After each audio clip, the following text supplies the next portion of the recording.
So let's go on to things like binders, the zeolites, you'll speak about that, maybe activated charcoal, the importance of that, bentonite clay, spirulina, a lot of these products that have been touted as, toxic eliminators. And maybe you want to just start just with describing and defining what a forever chemical is, because people might have heard that word. They don't know what a forever chemical is, number one. And then what binders you recommend. Yeah, I think a forever chemical, we call them persistent organic pollutants, POPs.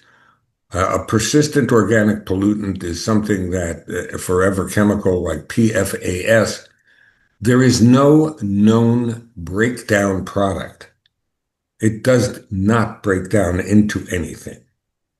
And people talk about chemicals, being evanescent, some of them, they go into the atmosphere, they break down. Forever chemicals are all organic chemicals. They don't break down into anything.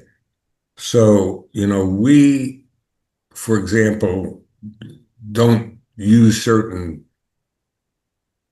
uh, insecticides and pesticides in the US anymore. But that doesn't mean it's not here. Mm. Okay. People always say, what do you think about lead? And I say, well, lead, unless you figured out a way to change it into gold, all the lead that was ever used in paints in all those apartments in the cities in the United States, what do you think? Where do you think it went? Yeah. It went away? We stripped that off the walls, and what'd you do with it? Oh, we dumped it in the dump. Oh, okay. And all those little the lead's not there anymore. It just turned into something else. So the same way that lead doesn't naturally turn into gold, uh, these are forever chemicals, the organic chemicals that stay around for eons. So they're part of our environment right now. You can't run away from them, um, unless we go and pollute Mars, which I don't know if Elon has his way, maybe we will do that someday. But I think I volunteer, by the way, to go up there, but that's Mm. another story. Yeah. But um, the fact is, those forever chemicals hang around forever and ever. What you need to do and understand is, in order to prevent them from getting in your body, you need to be using binders in the gut. These are binders that will bind a number of these organic chemicals and inorganic chemicals, the heavy metals. Therefore, I really favor using activated charcoal. I think it's a very useful, but you can't spend the whole day using it.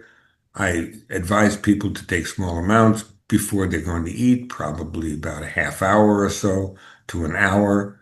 Um, and when these chemicals are in your gut, they will be bound to that charcoal and they will not be absorbed. The same is true for clay. Spirulina is excellent. Some people call it a superfood, but I'm looking at really its benefit in the gut. Don't make any mistakes. They are not detoxing your body. They're in your GI tract. And what they are doing is preventing the absorption of these chemicals into your body.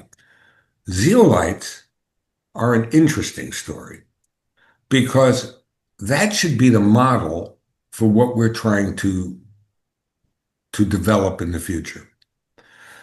A zeolite is an aluminum silicate complex. It's a mineral. It is an extraordinarily negatively charged mineral because it's an aluminum silicate. It's found in nature. The class of compounds is called zeolites. Zeolites are formed when volcanic ash hits seawater. That's when it's formed. There are zeolite deposits all over the world. We are very rich with zeolites. One of those zeolites, by the way, is asbestos. Mm. That's a zeolite. Okay, that's not a good one. The one I'm talking about that has usefulness is clinoptilolite.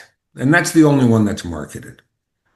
The clinoptilolite's very interesting. If you were to look at it under a microscope, it looks like a honeycomb, like a beehive, where there are cages.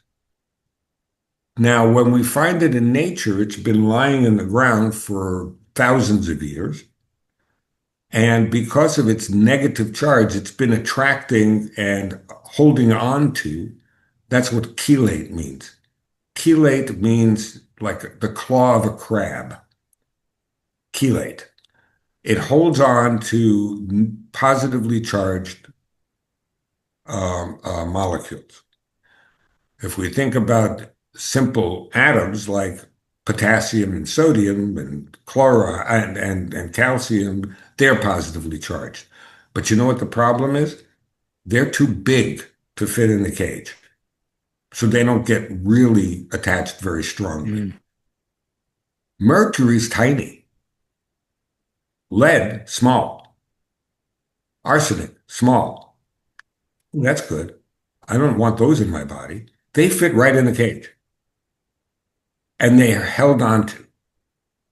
The problem is that most of the zeolites that are, all the zeolites that are found, the cages are pretty much full. Some companies market zeolite products saying they will detox you forever, but the fact is they haven't really purified the zeolite. There is a very specific way to purify that zeolite so that you clean out the cage and the cage stays intact and it's micronized, which means the material is so small it's down to less than 1 micron. That gets absorbed. So we did some studies years ago where we used an activated, micronized, activated just meant cleared out, micronized zeolite. And we gave it to a lot of miners in West Virginia. And we were able to measure blood levels, and about 30 to 50% of the dose got absorbed. That was pretty good. Hmm. So now we know we're getting absorbed. The rest that doesn't get absorbed stays in your GI tract and acts as a chelator. Sure.